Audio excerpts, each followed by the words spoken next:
Welcome to Human Potential at Work, the show where we explore social impact, inclusion, and empowerment of everyone, including persons with disabilities. Get ready to be inspired, hear success stories, and learn tips and principles for bringing out the best in everyone.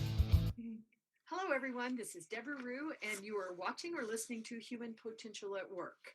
Today, we're going to have fun. We're going to have fun on this episode. I got to know about what this group of people were doing months ago, and I was really inspired. And so I started stalking Chad, saying, "You got to be on the show, got to be on the show." So Chad said, "Okay, but I got to bring a whole group with me." So we're going to have a lot of fun. So what we're talking about today is a play in New York City. It was inspired by the classic tale of Cinderella, and it's called Stepchild. Tells the story of Orella, and if I said that wrong, Chad, you'll have to correct me in a minute, a deaf girl coming of age during the Italian Renaissance after a mysterious fortune teller teaches her how to communicate using sign language, one of the most beautiful languages in the world, I think. Orella discovers a joyous new world. Her bliss is soon shattered by the ignorant and fear-mongering King Octavio, who ruthlessly punishes anyone that dares to embrace what makes them different. With her kingdom rapidly succumbing to predation, and then I get worse. To fears, Orella must dig deep for inner strength to combat darkness and save her people from tyranny. So the play's much, much better than the way I just read it. But I first want to introduce Chad to the show. And then, Chad, if you don't mind introducing your fellow panelists and let everybody do a quick update and a bio of who they are and how we got here, that would be great. But welcome all of you to the program today. Thank you so much for having us. I'm Chad Kessler. I am the co-creator and co-book writer of Stepchild. This is my partner, David. He is you tell. I am the co-librettist, co-book writer. I'm also the composer and lyricist for the musical Stepchild. So cool. So cool. And who else do we have? We have Kori and Shelly at another location. Kori, over to you. Hi, I'm Kori Rushton. I'm the artistic director of IRT Theater, and it was based on an original idea of a concept that I've always wanted to create, and so blessed that Chad and David have really taken it out of my dreams and put it on paper, and now we're putting it on the stage and also producing this thing. Yep, that's right. We were lucky enough to Hi, everyone. My name is Shelly Guy. I'm the coordinating producer for this show, and I work very closely with Kori. It's such an amazing opportunity for me to join and participate in this team. I'm really excited about this play, and everything's coming together. It's really exciting. And before we leave Shelly, you have an interpreter behind you. Oh, yes, I do. I have an interpreter who's sitting behind the screen right now, and I'm signing. So the interpreter will be involved in everything that's happening today. Thank you, interpreter. And Chad, did you want to make a comment? About the team? I know that I accidentally spoke on top of somebody, so I just wanted to make sure. So now and I want to say this correctly. It's because sometimes as a consumer I get confused. This is on Broadway or this is off Broadway, and sometimes I get confused about what that means. It is. Well, currently we're in workshop. We're currently in development. So okay. The idea is to eventually be on the great Broadway, but currently we're still in development. So what's happened now is with IRT, Kori is the artistic director.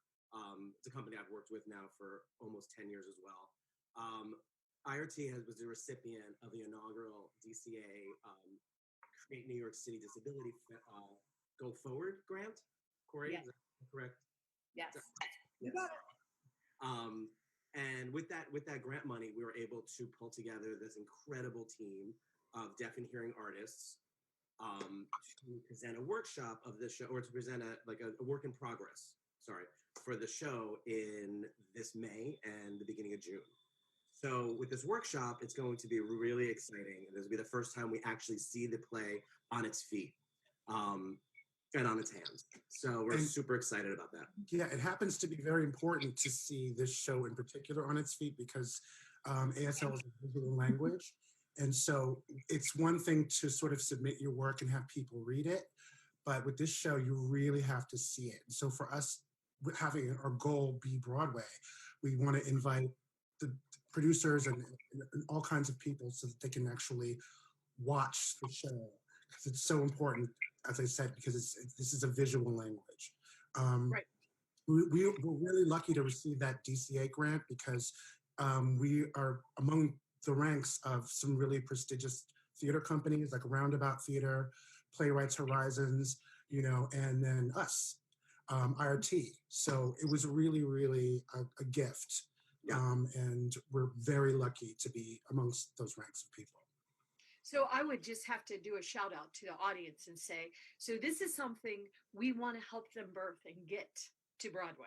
Amen. So any corporations that really want to help fund it, or any organizations, any individuals, this is a really good way to really help understand the culture of the deaf community. And we've talked about that on the show, but how do we learn? We learn by watching plays, by seeing productions, by telling stories. And so this is a really beautiful story, and with a lot of talented people, but of course we have to help them be successful. So at the end, we're going to tell you how to get in touch with everybody so that we can help celebrate what they're doing, watch what they're doing, but also fund and participate in what they're doing so they can be successful.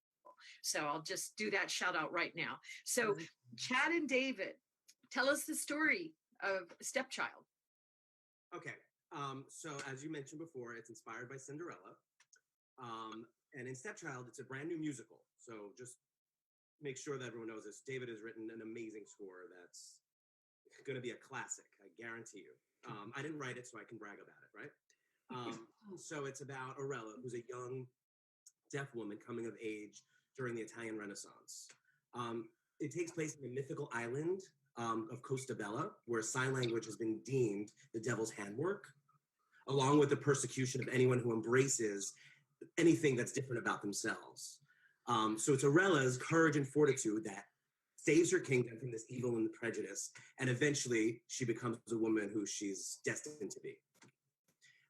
So the cast that we have 4 deaf leading roles in the show, including Orella as she grows up. She starts as a little girl, and she grows up as in the epic traditional musical that of Les Mis and all those other shows where a little girl grows up. It's beautiful, and then it's basically her journey through her life, and the people who have believed in her and the people who have not believed in her, and her enemies and her allies are all, or who makes her who she is. And at the end, I won't give it away, but you can imagine it's a fairy tale, so things work out for her. And it's I will say it's sort of unusual that you're actually using cast members that are deaf, because generally we see in media often this does not happen. So this is actually the first original musical where you're featuring a deaf heroine, which I love. And I love that the community is actively involved and engaged in supporting what you're doing. Why do you think it's important? Obviously, we know it's important, but why? Why is this important that we let the community represent themselves? Well, I think, maybe Kori can speak to that, or Shelly. I guess I can answer that question. So obviously, we don't have a lot of opportunity out there in this world to show our talent. There's so many beautiful deaf artists and actors and creators. So this is an opportunity to show that. If I may, yeah. So of course we have our 4 deaf actors who are some of the most incredible actors I've ever seen. I can't even kvel enough about how amazing, or brag enough about how amazing our cast is. However, with this grant, Kori set up an amazing. I'll jump in there. So we did a workshop of Act One in April of 2018, and it was clear that. Sorry. School bell. I want Kori to say that. I wanted Kori to talk about that though, because it was her brainchild and it was amazing. And it is amazing. And I really want her to tell you about that one. Okay, I'm back. Yes. Yes, they're in the school. So we had a school bell. Good. Okay, go. This is when you work in the arts, you always have your day job. So we're teachers. So it was clear that it was lopsided. We did a great job at making sure that the actors were deaf, and we're creating this show specifically for deaf actors, but there was nobody on the creative team. There was nobody on the production team that represented the community that we were creating this show for and about. And I really like to get feedback from people at the end of any show that I'm involved in. And I asked all of the deaf actors what their experience was. And that was one of the main things that they complained about, that it was just too lopsided. So then I said, okay, well, let's fix this. And the stars were aligned. I applied for the disability grant right after the closing of Act One workshop, and we received it. So basically, actors asked me for something, and I was able to make it happen. And it's so rare as a producer that you can say that. So there's a lot of magic around this experience right now. So it's exciting. Yeah, if I may jump in, what I was really stricken with Kori's proposal is to pair every role offstage with a hearing and a deaf counterpart. So for instance, our director of artistic sign language is deaf. She will have a hearing associate. So the associate can really learn what it is to create an artistic sign language for a play or a musical.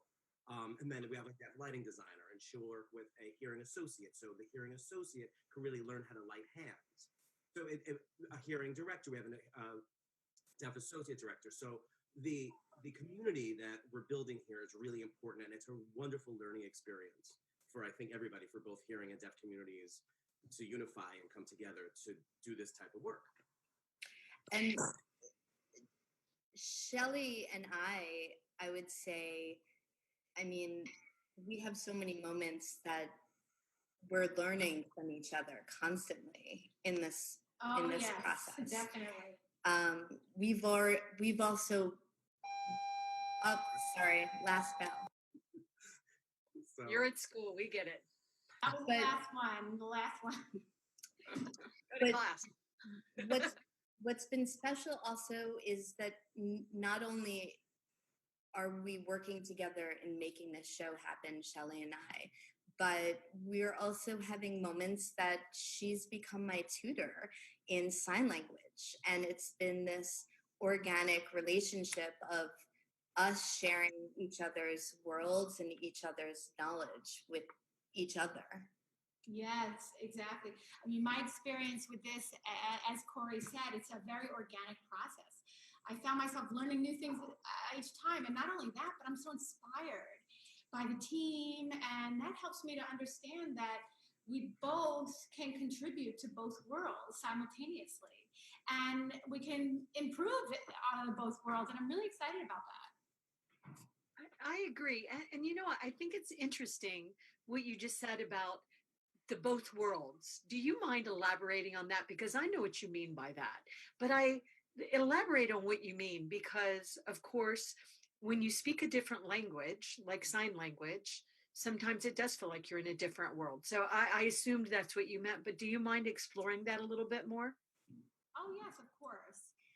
The biggest challenge really is to teach the hearing world, which in particular the audience, that the deaf community is not a disability, but it has a culture of its own. It has our own language, our own perceptions of how the world works. We view things differently, and it's not less or more, it's just different. And I think that like in other cultures, let's say Italian or Spain or France, wherever, different countries, they have different cultures, and it applies to us as well, the deaf community and culture.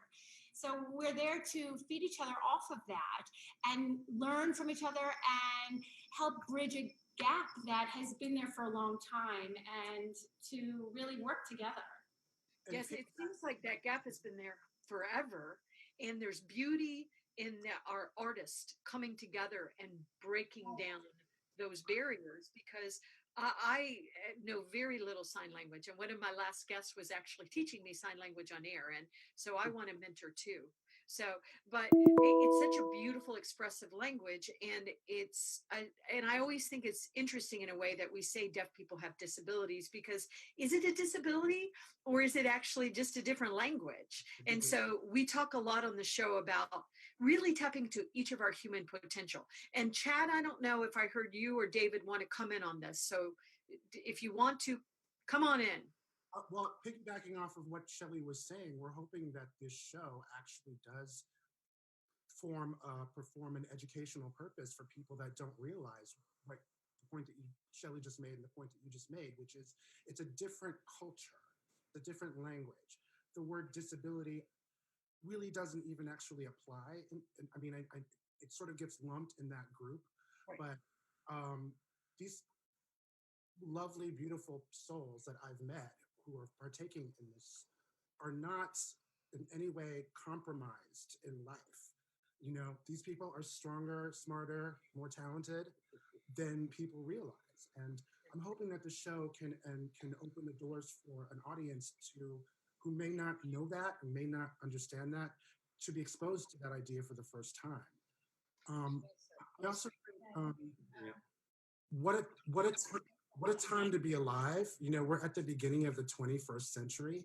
And so this is a fantastic opportunity for us to re-examine some of those classic fairy tales and myths and look at gender roles, socioeconomic class distinctions, racial implications, and so that our children going forward can learn these stories in a different way. I often say that I love the Cinderella story more than anybody. I've always loved it since I was a kid, but in a way, it's a sort of shallow fantasy, you know, where, you know, a prince, a rich person will come along and rescue you because you're the pretty one, not one of the ugly sisters, you're the pretty one. And once you get that dark dust off your face, someone will see how pretty you are, and then you'll be rich and live happily ever after. I think this fantasy has tortured little girls and some little boys all over the world for a long time.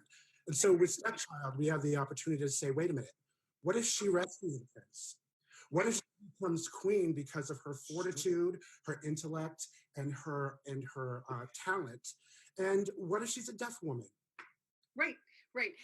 And I know that Shelly wants to come in, and I know Chad wants to come in, but no, please don't apologize for your passion. This is no good, David, and this is why I'm sure you're a wonderful composer. But this is breaking down the barriers, and women don't need, and neither do men, somebody to ride in on a white horse and rescue us. So let's turn it back over to Shelly and then give it to Chad, and then I'm coming for you, Kori. So, so Shelly? I just wanted to point out that often when someone meets a deaf person, the first thing they think about is what deaf people can't do. They can't hear music, they can't do that, they can't do this. That's the first thing that kind of pops up for them. But in this play, we're working with all of the actors. It's everything that we can do. We can have music with ASL. We can sing, we can dance. It's just a different perception. And so we're really excited to expose that to the audience. And thinking of deaf community, or the deaf community as a whole, and not just focusing on the hearing loss. Deaf gain. Deaf Yes. gain. Yes. Deaf gain. Chad, did you want to come in and make a comment? No, I was more just like, Yes, I agree. I agree. Yes. Yeah. Well, good. Well, I'm going to come back to Kori for a second. Kori, so you started this thing. Tell us why. Why? Because you're not deaf. So tell us why. What drove you to this, Shelly? I mean, Kori. So I guess you can say I'm a second generation deaf ally. My godfather, who was, I don't know why all of a sudden I'm getting emotional, but my godfather, who's Spirit moving. Spirit through you. So let it important part of my life, he was everything that I do with my life right now is because of him. He was an amazing actor, and he was a teacher, and he actually taught in a deaf school, and he taught deaf students, and he was an incredible interpreter. The interpreter thing never really happened, but maybe one day Shelly will push me to the next level. but he passed away when I was in ninth grade, and I just continued studying sign language and being connected to the deaf community because it brought me close to him, and it made me feel that he was still alive. And it's interesting because this show is really pushing to the next level. And in the midst of it, I found out I was pregnant back in February, and my baby is now named after him. So as this show is really finally being born in the world, my baby is along with it. And when I say the stars are aligned, and I know Chad and David feel it too on some level, but he's connected to us. And not to get like weird, but you asked me why I'm involved in the deaf community, and it's because of my uncle. But also, I don't think that's weird. I think a lot of things inspire us, our purpose and our passion, and your godfather, look what he created through the love and what he taught you in life. I love it. So I'm interested why David and Chad, why they understood how important this is, because do you have, and I think this is important because why do I care about disability inclusion? And part of the reason, because I have a daughter that was born with Down syndrome, and everybody keeps telling me how she can't add any value to the world, just a boredom. And it's ridiculous. My daughter adds a lot of beauty and value to the world. And why do we have to take deaf and lump it in with disabilities? Well, because people that are deaf are discriminated against every single day. And so it's a shame that in our society that we're still there, that we have to lump people together and say, well, okay, you're broken, so go play over here, which is ridiculous. And I think the beauty about what you're all doing is you're breaking down all those barriers. And so I love the story of why you were inspired, and now we have a baby involved. It's totally cool. But let me pass it to Chad and David, and let's talk a little bit more about why did the story that she wrote really speak to you enough that, David, you're going to go and create all the music, a composer. You have to be inspired to do this. So you want to address this a little bit, and then we're going to go over to learn a little bit more about, obviously we can try to figure out some of why this inspires Shelly, but let's dig in a little deeper and see if we can get Shelly crying too. I'm just kidding. The birthday. Just kidding. I have to say, this is a testament to how far-reaching Uncle Ira's spirit is, because we were drawn into this by Kori Rushton.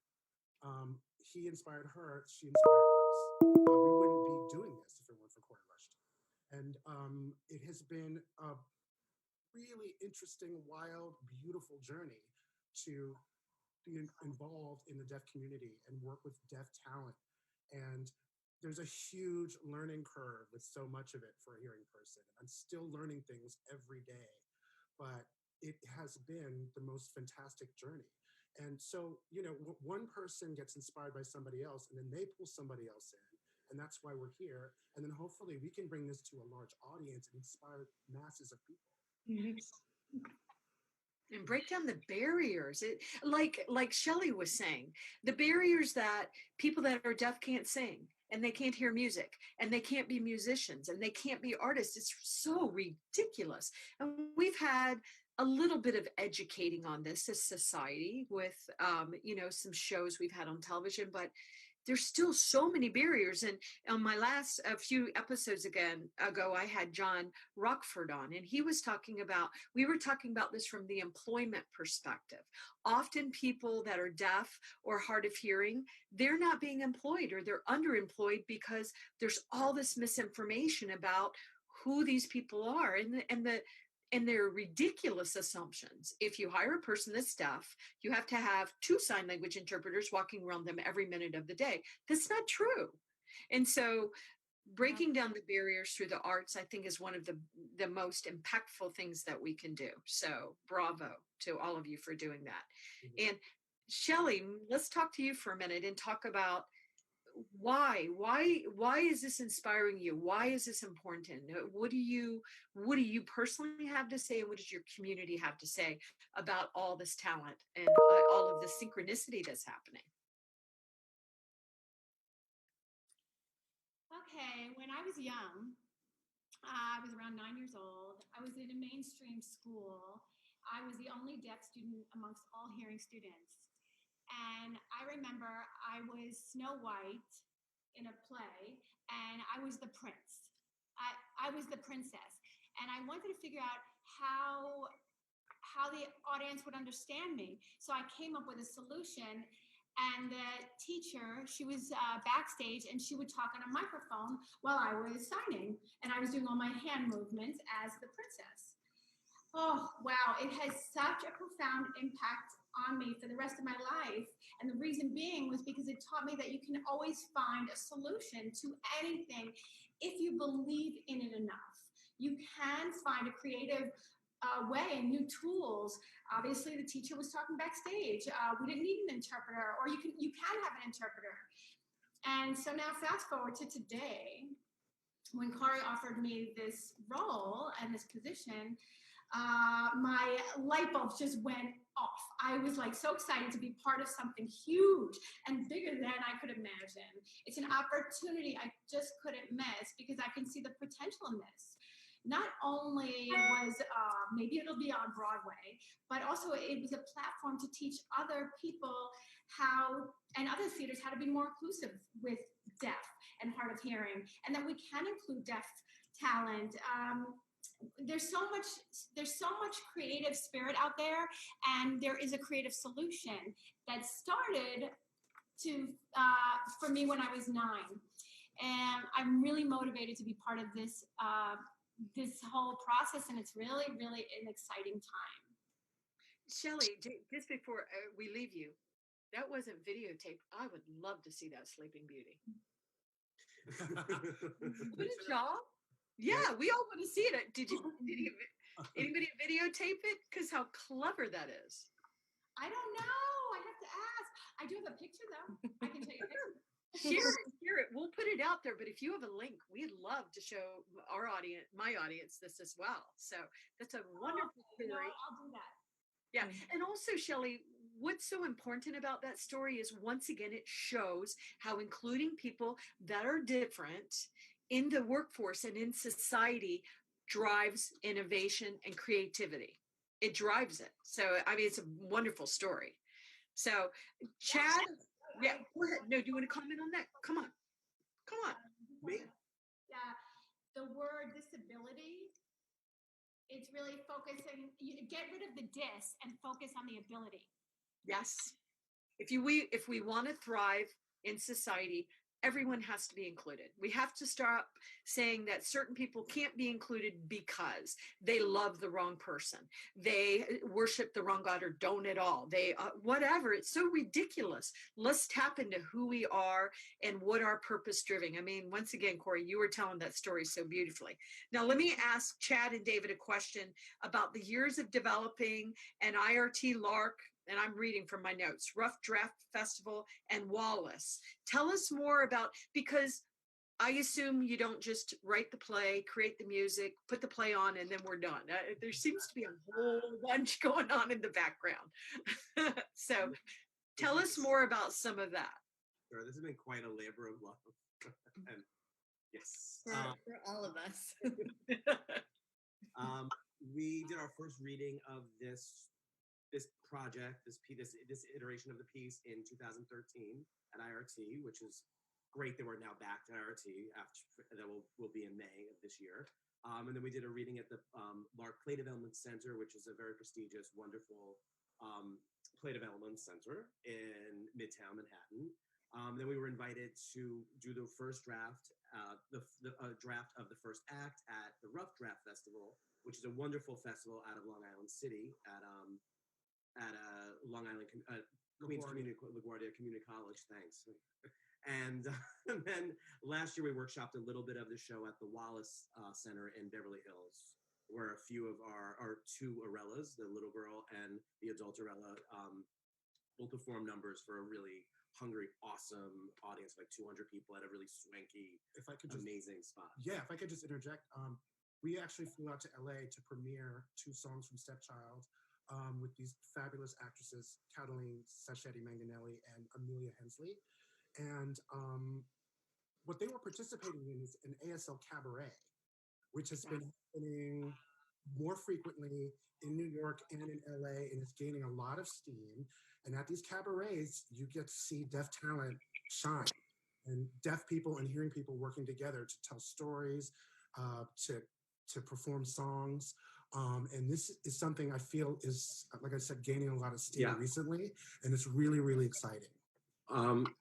Yes, and also just piggyback on that, during that time of doing all those readings and all those wonderful gifts that we were given this platform, we have been working with Aaron Kuby, who is the artistic director of National Theater for the Deaf, and we've been working with copious amounts of research and reading and really talking to people in the community to really feel that story, feel their culture, feel their history. And for me, what really drove me to write this show is, although it is based in a fairy tale, the underlying grit of the show is about the deaf culture and the deaf community and what they have persevered through and what people did to them back in these Disney times of when most fairy tales were written, which was brutal and terrible. So there is that underlying core to the show with this, very fanciful fairy tale on top of it. And it was really important for us to really delve into the community, do the research, get the historical perspective really intact. So we were able to then layer this fairy tale on top of it. And where it's timely is that we basically, our evil villain, if you will, is this horrible tyrant who is a fear-mongering, prejudiced person. I don't know if that sounds familiar at all. That's kind of like what Arella is faced with, and that's who she has to triumph over. Yeah. Yes, and sometimes I probably don't even really understand all the deaf culture. I'm more educated than most people, but I think of the words deaf and dumb, and wonder what does and so there's still a lot of discrimination and prejudice and misunderstanding, and the thing that and I'm hoping people are realizing it, but the thing that I admire about the deaf community is how proud they are of their community. And you see it in other communities as well, where people are owning who they are, but I don't see it as much in the disability community.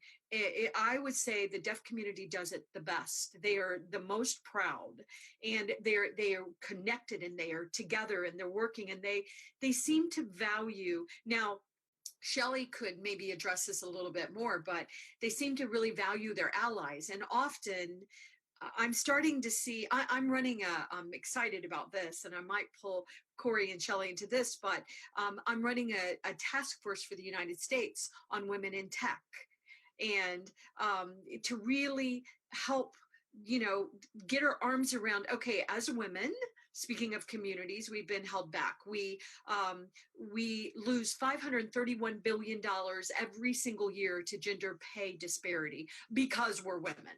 Now, if you're a woman and you're deaf, well, good luck if you're even working. You're certainly underemployed. And so we got to stop that and really value each other. I mean, there was stories trending today on LGBT and really owning who you are and pride and all that. I think that's the world I want to live in, where we can all value who each other are. So, Shelly, I don't know if you want to, address that a little bit. And I'd also be interested, Kori, in maybe getting some of your viewpoint, especially as you've walked this and, celebrated your godfather too. Well, I wanted to add also that as a deaf person, I face different challenges every single day. But in this milieu, I feel I have a safe space to experiment and to try new ideas. And that also made me realize how when I can create new ideas through art, it also bleeds into other aspects of my life. If you think about it, we don't have disabilities. It's a society that labels us as disabled. And that's really the difference. I agree. That's how we view it. I agree. You're disabled by society. You're disabled by poor design. Right. Yes, you're disabled by poor design. The other day, there's this group that's really fighting for disability rights, and they keep posting all these amazing videos, and they're not captioned. So it's like, what are you doing? 85% of people watch Facebook videos with the sound turned off. If you do not caption it, 85% of people can't watch it. We don't understand what's going on. So yeah, there's a lot of work to do, but efforts like this that you are all making together, this is how we start changing the world. And Kori, let me turn it over to you, but will you also discuss the MAP grant and NITD and Deaf West, if I'm not asking too big of a question? No. Okay, so IRT has a long-running relationship with NTID. NTID is affiliated with RIT, Rochester Institute of Technology. The initial artistic director of IRT moved to Rochester and works there. So she helped me bridge a relationship with NTID, and over the years, they have supported us. And so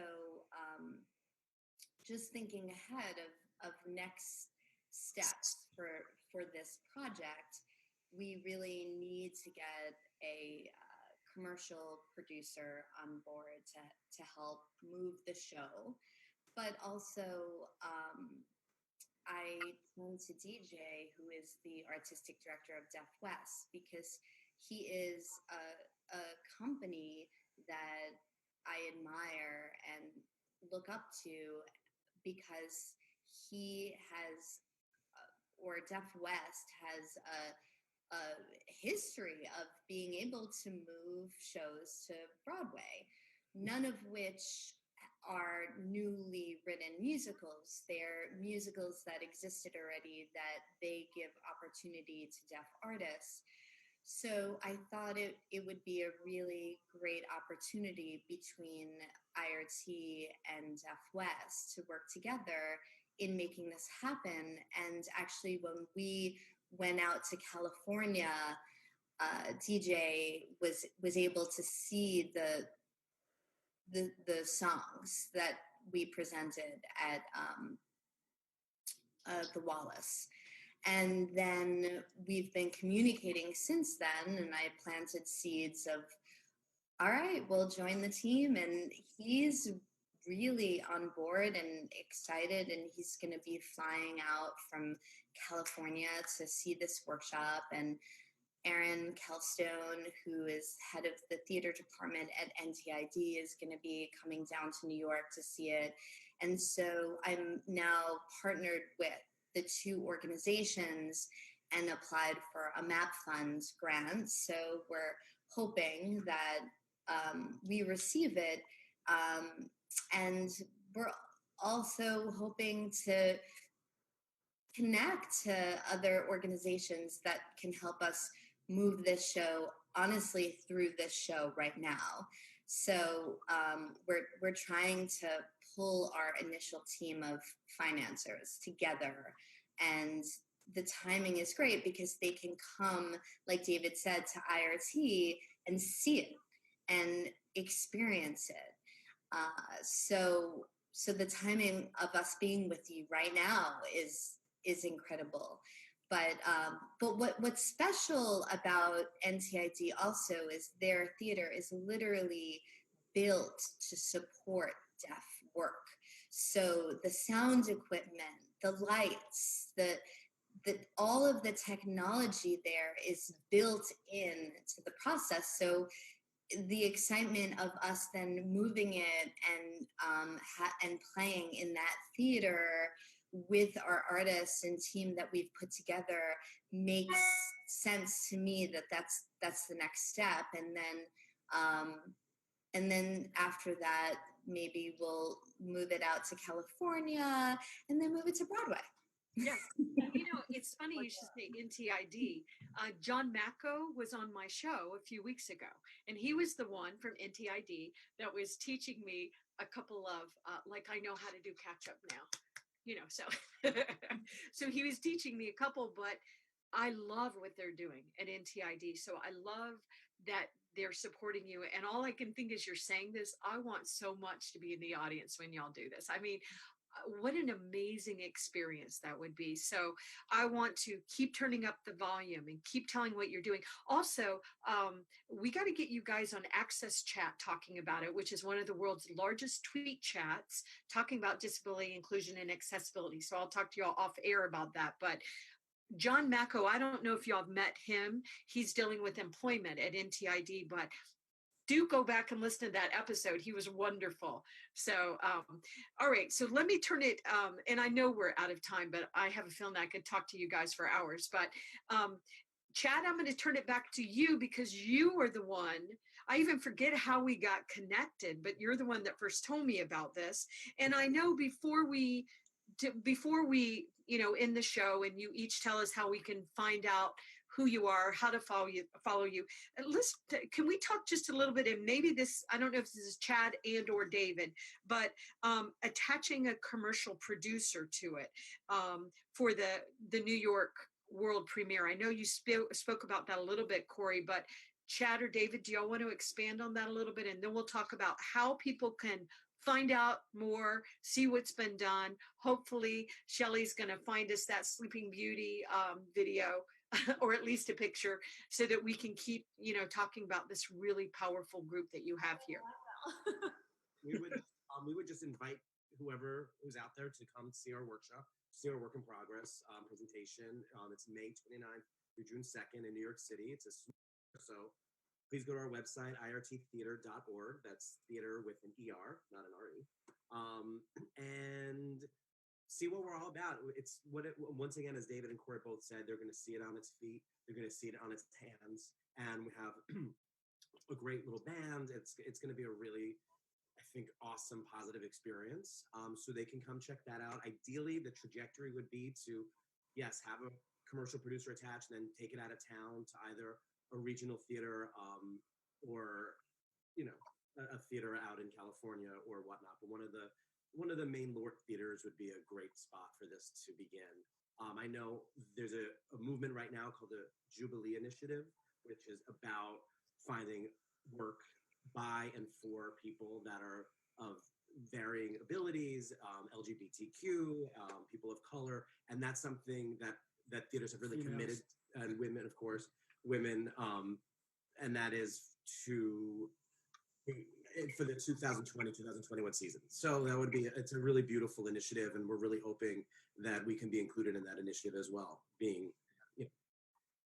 Have y'all talked to the Kennedy Center? Because they're doing amazing things too to really support artists in this community, and they've been on the show twice. So I'd like to introduce them to you. Yeah, I've talked to Betty a little bit, who I think was on your show, and I love her. amazing. And IRT and Kori had a partnership with Kennedy Center for another program that's IRT. I could let Kori talk about that a little bit. But yeah, we would love for them to come see us in May. That would be a dream. So if Betty and gang, you're listening, please come. And we'll make sure we tag them so they will listen. So, all right. How about, do y'all want, are you on social media? And if you're not, you got to get on there. How do we help you turn up the volume of this? I already said, of course they need, support. They need funding. They need introductions. We need to, participate by watching it. We need to celebrate all these talented people. But as the final thing, I'll give the mic to each of you. Tell me what you wish the audience would do for you. Chad, you start. What I wish the audience would do for me. And if you don't want to start, I can let somebody else start if they want to raise their hand. I'll start. Okay. All right. Give us lots of money so we can have lots of highly skilled interpreters. Yes. Yes. I don't think that people understand how expensive interpreters are. And we've been doing this every time we have a meeting. It's, a couple $100 just to meet for coffee with our deaf collaborators. So if we had some type of bank, Deb and I discussed that when we first were on the phone for that 4-hour day. We were just remember that? I love the work. I just love what you are doing. So If I can just add, the interpreters are worth every single penny. I agree. So hard. Oh, I don't know how they do it. Yeah. It looks like magic to me. I'm so in awe of our interpreters, and oftentimes they don't get the praise that they deserve. I agree. They fall into the background, and these people are really hardworking people with every. Right. Yeah. And if you're going to Our interpreter right now is behind the computer, Exactly. and she is volunteering, and we appreciate her big time for helping us today. I know, and we always expect volunteering. And I would say that if you're going to have a very talented Chinese actress and she only speaks Chinese, but she's going to be the best, aren't you going to provide her an interpreter? I mean, once again, putting out videos that aren't captioned. What are we doing? Shelly, you go.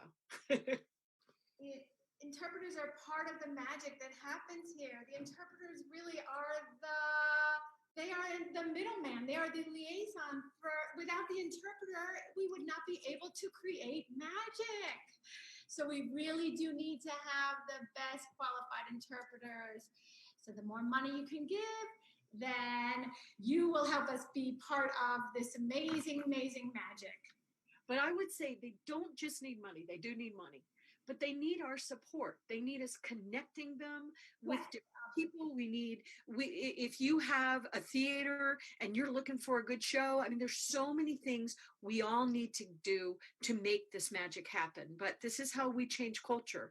And I think it's worth our time to do it. So thank you all for being on the show today. I look forward to having you on again to talk about this and really, having you on other shows. But I think this is very important, and I'm very excited about Stepchild. So thank you all for being on the show today, and thank you to the audience for listening and watching the show and supporting what we're doing. And we are going to keep you informed about this story. So thank you, everyone. Thank you so much, Deb. Thank you.